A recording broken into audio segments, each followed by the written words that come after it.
عارف چودھری صاحب، ابھی آپ جب بات کر رہے تھے تو یہ جو معاملہ ہے کہ سپریم کورٹ بار، پاکستان بار صرف انہی کے لوگوں کو سنا جا سکتا ہے، یہی ریلیونٹ ہے سپریم کورٹ کی حد تک، تو کیا واقعی ایسا ہے؟ اس کا مطلب ہے کہ اگر کوئی کسی اور بار سے تعلق ہے، کسی کا کوئی کسی اور بار کا ریپریزنٹیو ہے تو وہ وہاں پر بات نہیں کر سکتا ہے؟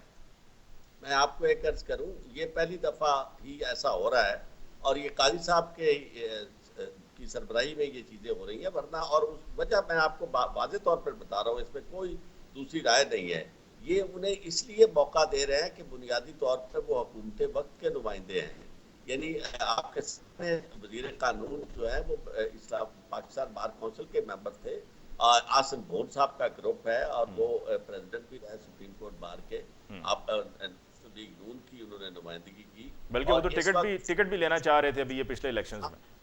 چاہ رہے تھے، اور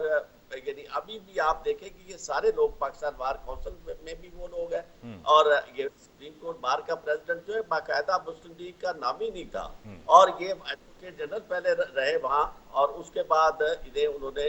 یعنی مسلم لیگ نون نے کہا الیکشن لڑایا، اور اب قاضی صاحب صرف انہی کی بات سننا چاہتے ہیں۔ حامد خان صاحب جو ہے، جنہوں نے آج تک ایک بہت بڑے گروپ کی وہ نمائندگی کرتے ہیں پاکستان میں، یعنی اس وقت اگر کوئی وکلا کی قیادت کا کہہ سکتا ہے، یعنی کلیم کر سکتا ہے، تو وہ خان صاحب ہے، جی ہاں۔ جنہوں نے سینئر موسٹ ہیں اور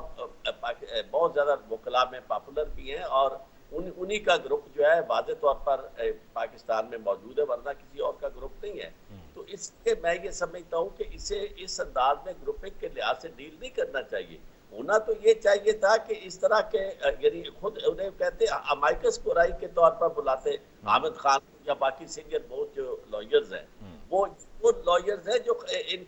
کے لیے بھی لڑتے رہے، قاضی صاحب کے لیے باقاعدہ جنگ لڑتے رہے، یعنی قاضی صاحب کو جب پچھلی گورنمنٹ نے یعنی ان کے خلاف ریفرنس جو تھا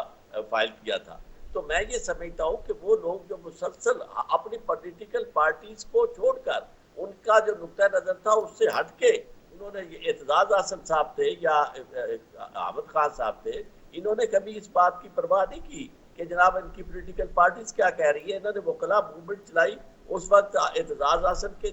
قیادت جو تھی ان کے خلاف تھی اس بات میں۔ اسی طرح حامد خان صاحب کی پی ٹی آئی جو تھی، انہوں نے اس وقت جب یہ قاضی صاحب کے لیے لڑ رہے تھے تو وہ پی ٹی آئی گورنمنٹ میں تھی، اور ان پہ یہ تھا کہ انہوں نے ریفرنس دائر کیا ہو۔ تو ایسی صورتحال میں میں یہ سمجھتا ہوں کہ اب انہیں اب بھول جانا چاہیے اس سارے واقعے کو۔ آپ نے دیکھا کہ بار بار ان کا وہ غصہ اسے انوائٹ کرنے کی کوشش کی جا رہی ہے۔ اٹارنی جنرل صاحب جو تھے وہ بار بار یہ کہہ رہے تھے کہ جب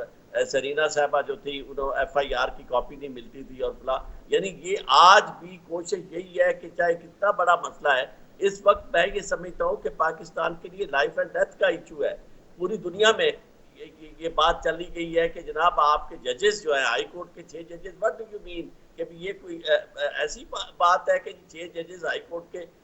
کسی عام آدمی کی بات آپ کر رہے ہیں؟ پوری دنیا میں یہ بات چلی گئی، اور اس کے بعد باوجود ہم یہ کہہ رہے ہیں کہ نہیں جناب کسی فلاں کو آپ سنیں گے اور فلاں کو آپ نمائندہ نہیں سمجھتے۔